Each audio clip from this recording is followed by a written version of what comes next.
Dr. Martin Luther King Jr. once said that history will have to record that the greatest tragedy of this period of social transition was not the strident clamor of bad people, but the appalling silence of good people. Good evening. On behalf of Pastor Daniels, our Youth and Fine Arts Ministries, and Brother Roland Green, our youth director, we would like to invite you to a moment in Black history, celebrating our African American culture and heritage.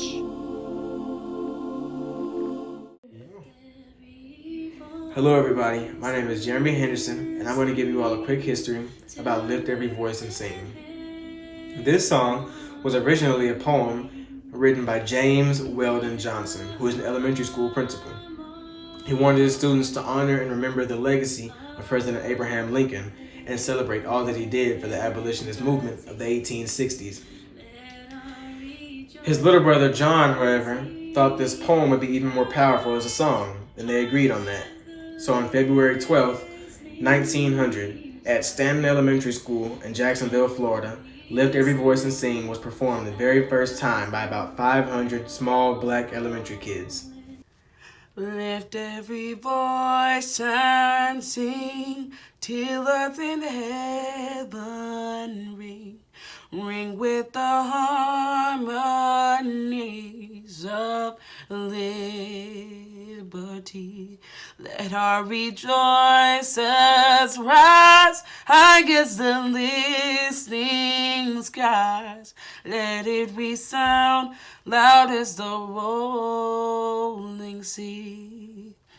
Sing a song full of the faith that the dark past has taught us. Sing a song full of the hope that the present has brought us. Facing the rising sun of our new day begun. Let us march out till victory is won. This song began to quickly spread across the South, getting attention of a lot of leaders across the South. It then hit New York and Pennsylvania, so it got national attention. And that's when Booker T. Washington of the NAACP announced that Lift Every Voice and Sing would become the official song of the NAACP. This song today is betterly known as the Black National Anthem or the Negro National Anthem, and it has gone from just elementary school singing to being played before the Super Bowl. This shows how far we have come as people. What this song means to me is a representation of how strong and unified we have to be to move forward. It also shows how we came a long way, but there's still a long way to go, so we can never grow complacent. Stony the road we trod, bitter the testing rod, felt in the days when hope unborn had died, yet with a steady hand have not our weary feet come to the place for which our fathers sighed. We have come over a way that with tears have been watered. We have come treading the path through the blood of the slaughtered. Out of the gloomy past, never will stand at last, where the light gleam of a bright star is cast.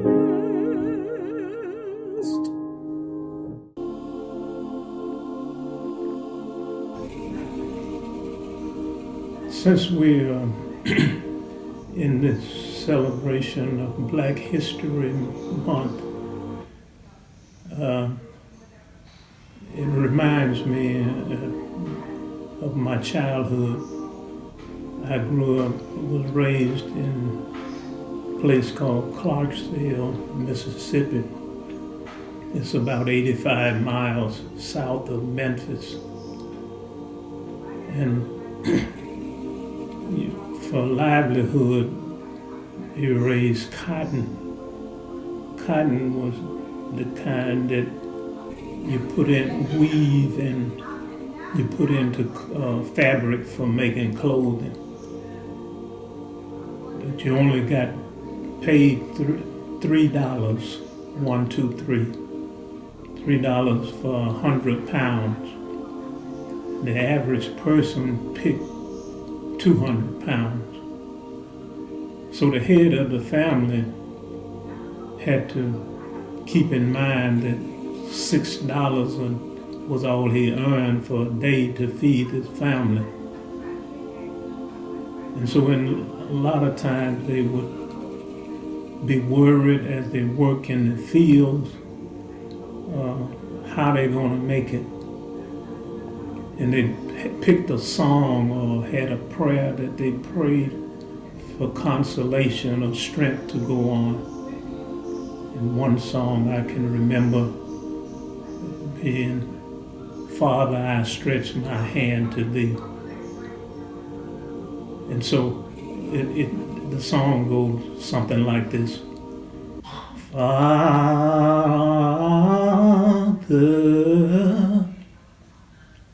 I stretch my hand to thee. No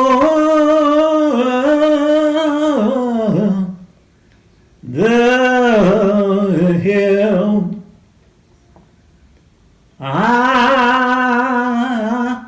I know if thou withdraw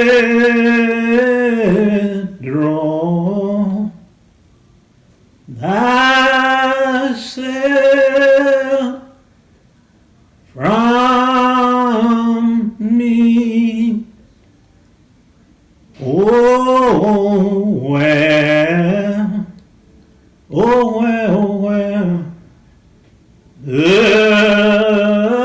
shall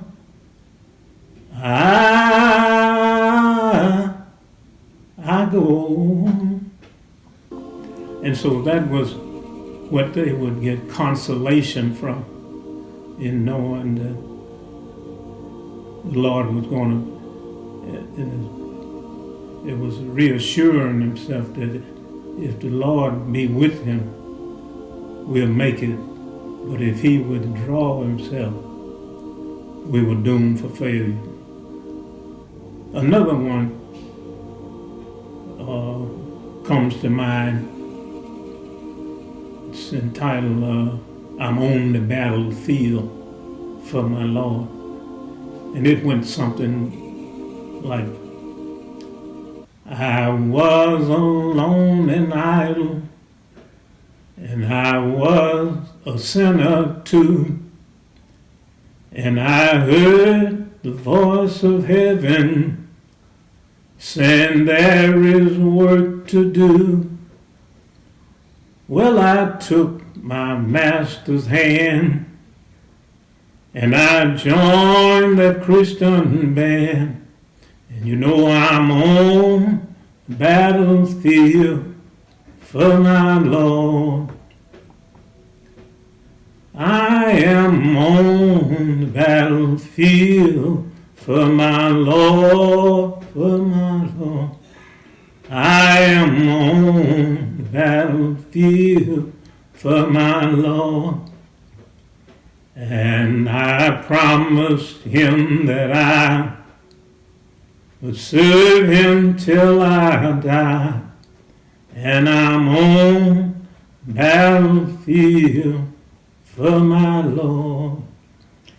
And so that was my memory of being consistent, having faith, and trusting in the Lord. And so those were some of the ways that we got through during those depressing and hardship times. God bless you.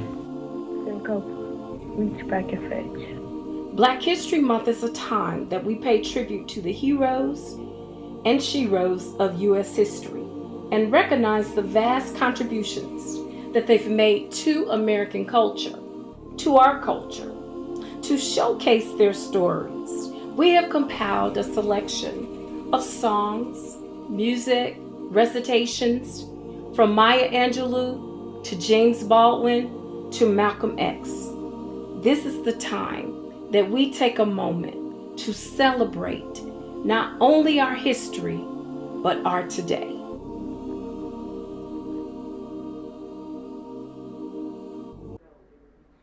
Born Malcolm Little on May 19, 1925, Malcolm X was an African-American Muslim minister and a human rights activist. After his father had been murdered by a group of white supremacists and his mother's hospitalization, Malcolm became an orphan. His adolescence was spent in and out of foster homes or living with relatives. As a young man in Harlem, Malcolm began engaging in illicit activity, eventually resulting in his imprisonment. It was while in that prison that Malcolm converted to the Nation of Islam and adopted the surname X, symbolizing that his African ancestral surname was unknown, as little as the surname of his family former slave master. Malcolm quickly rose to become one of the Nation of Islam's most influential leaders, serving as a public face of the nation for more than a decade. In that time, Malcolm was a fierce advocate for black empowerment, black supremacy, and the separation of black and white Americans while publicly criticizing the civil rights movement for its emphasis on nonviolence and racial integration. In the 1960s, Malcolm began to grow disillusioned with the Nation of Islam and its leader, Elijah Muhammad. Ultimately, he denounced the nation and embraced both Sunni Islam and the civil rights movement. Malcolm soon left the Nation of Islam and founded the Islamic Muslim Mosque and the Pan-African Organization for Afro-American Unity. Malcolm was under constant surveillance by the FBI for supposed links to communism, and his conflict with the nation heightened. He received repeated death threats. On February 21st, 1965, Malcolm X was assassinated in New York City. Although 3 of the nation's members were charged with his murder and given indeterminate life sentences, it has been long believed that the assassination of Malcolm X was conceived or somehow aided by prominent leaders of the nation or law enforcement agencies, or both. Southern trees bearing strange fruits, blood on the leaves and blood at the roots.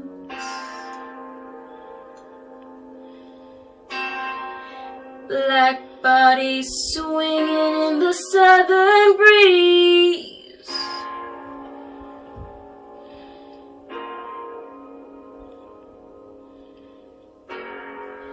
Strange fruit hanging from the poplar trees.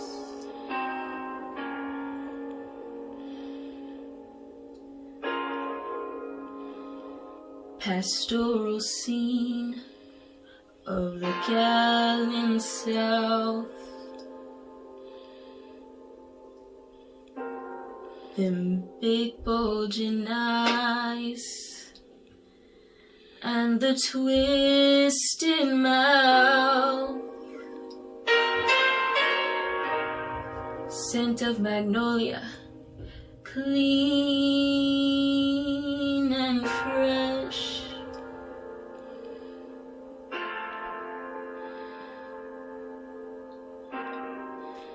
Then the sudden smell of burning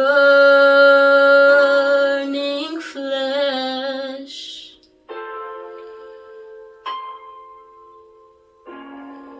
Here's a fruit for the crows to pluck.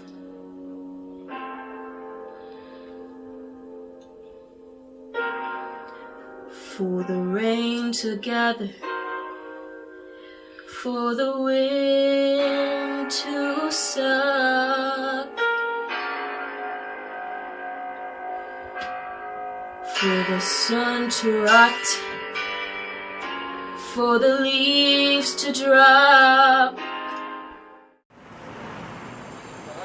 Inside Washington's Museum of the Bible, a single volume that is like no other. The so-called Slave Bible, remarkable not for what's in it, but for what's not.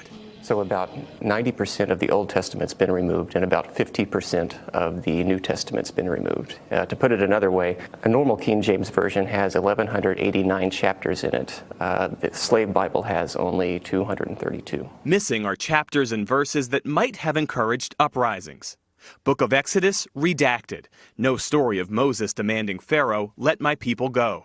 Gone is Galatians, and the verse, "There is neither bond nor free, for ye are all one in Christ Jesus." And no Jeremiah, "Woe unto him that useth his neighbor's service without wages." What they've left in are verses such as Ephesians 6:5, which is the famous verse, "Slaves, be obedient to your master." Looking at this Bible, it's hard to tell that anything's been taken out of it. That's correct. I mean, it looks like a normal book. For many enslaved Africans, this would have been the first time they were exposed to the Bible. A Bible selectively edited to instill obedience, using religion to underpin the horror of slavery. When people encounter this exhibit, what lasting impression do you want them to leave with? But we want to pass the message on that may this never happen again. The Bible itself is a whole book. It's not one that you get to carve up and use this piece or that piece. The Slave Bible designed to repress rebellion, but it didn't work. Enslaved people in the Caribbean constantly fought against slavery until emancipation. I think it's very relevant to understand our history, not just American history, but our African American history, our roots and how we got to this point. A dark chapter in the history of the good book. Jeff Bennett, NBC News, Washington.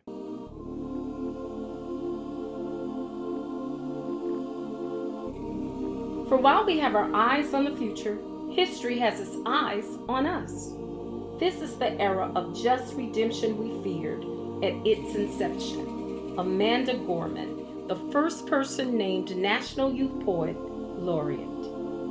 As Washington Post so eloquently published, what a topical message for what will undoubtedly be known as a historical moment. A pandemic that has killed more than 500,000 people, many of them Black Americans.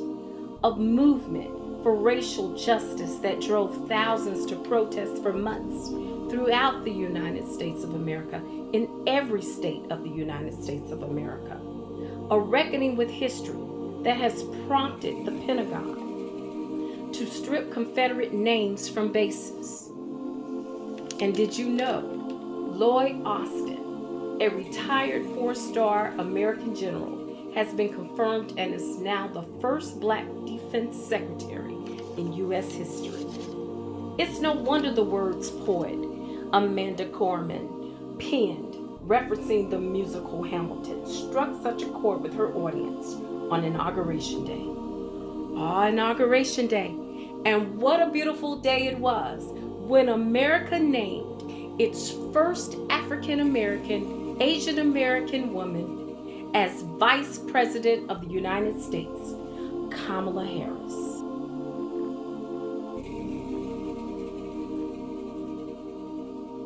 My name is Michaela Dawson, and I am reading Still I Rise by Maya Angelou. You may write me down in history with your bitter, twisted lies. You may trod me in the very dirt, but still, like dust, I'll rise. Does my sassiness upset you? Why are you beset with gloom? 'Cause I walk like I've got oil wells pumping in my living room? Just like moons and like suns, with the certainty of tides, just like hopes springing high, still I'll rise. Did you want to see me broken, bowed head and lowered eyes, shoulders falling down like teardrops, weakened by my soulful cries? Does my haughtiness offend you? Don't you take it awful hard, 'cause I laugh like I've got gold mines digging in my own backyard. You may shoot me with your words, you may cut me with your eyes, you may kill me with your hatefulness, but still, like air, I'll rise. Does my sexiness upset you? Does it come as a surprise that I dance like I've got diamonds at the meeting of my thighs?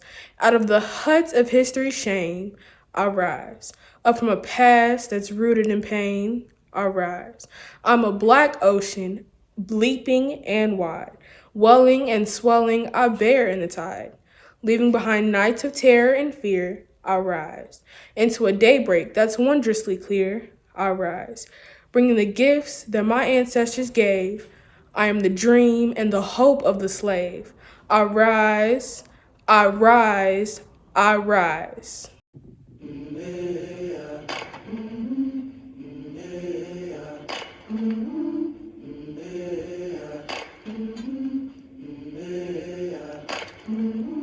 I've been walking with my face into the sun. Weight on my shoulders,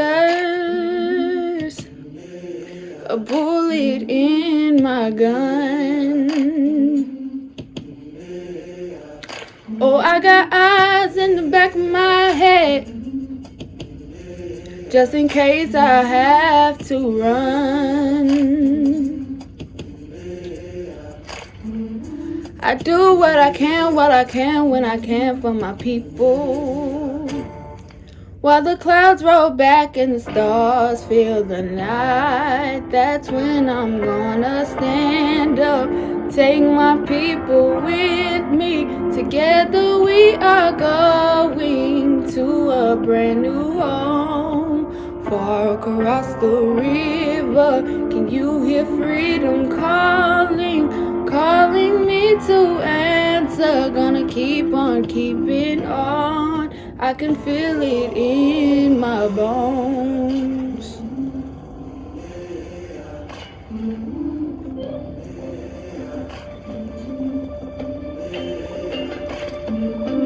Early in the morning, before the sun begins to shine, I'm gonna start moving towards this separating line. I'm wading through muddy waters, you know I got a made of mine. And I don't mind if I lose any blood on the way to salvation. And I fight with the strength that I got until I die. So I'm gonna stand up, take my people with me. Together we are going to a brand new home, far across the river. You hear freedom calling, calling me to answer. Gonna keep on keeping on.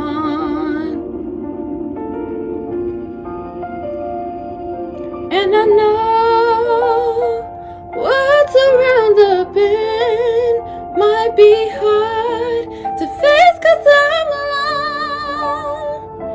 And I just might fail, but Lord knows I'll try. Sure as stars fill up the sky. Stand up, take my people with me. Together we are going to a brand new home. Far across the river, can you hear freedom calling? Calling me to answer. Gonna keep on keeping on. I'm gonna stand up, take my people with me. Together we are going to a brand new home. Far across the river, do you hear freedom calling?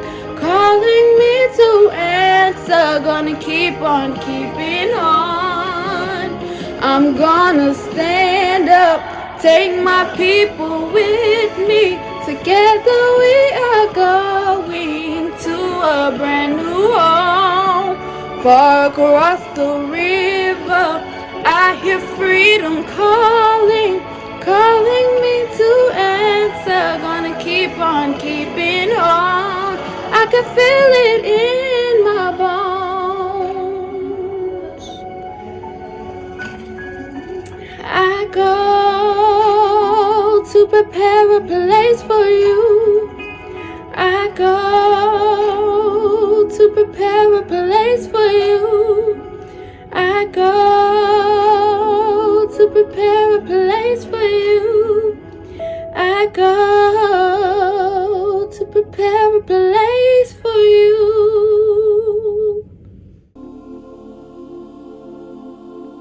A race of people is like an individual man.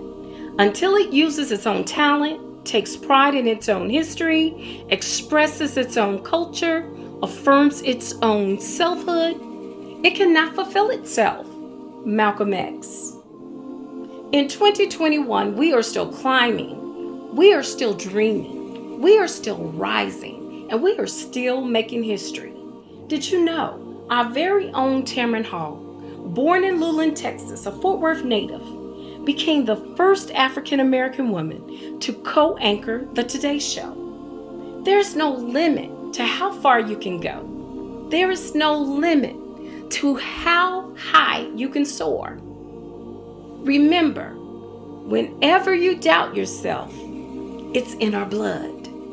History has its eyes on us. What will you do with it? I was born by the river in a little tent, or just like the river I've been running ever since. It's been a long time coming, but I know a change gon' come. Oh yes, it will. It's been too hard living, but I'm afraid to die, 'cause I don't know what's up there beyond the sky. It's been a long time coming, but I know a change is gonna come. Oh yes, it will. I go to the movie and I go downtown. Somebody keep telling me don't hang around. It's been a long time coming, and I know a change is gonna come. Oh yes, it will. Then I go to my brother and I say, brother, help me please.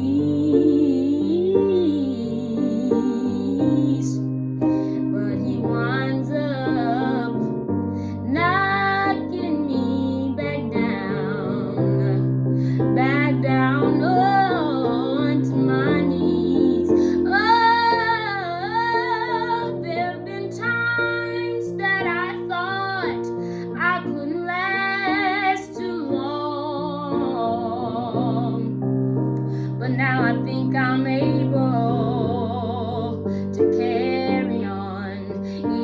been a long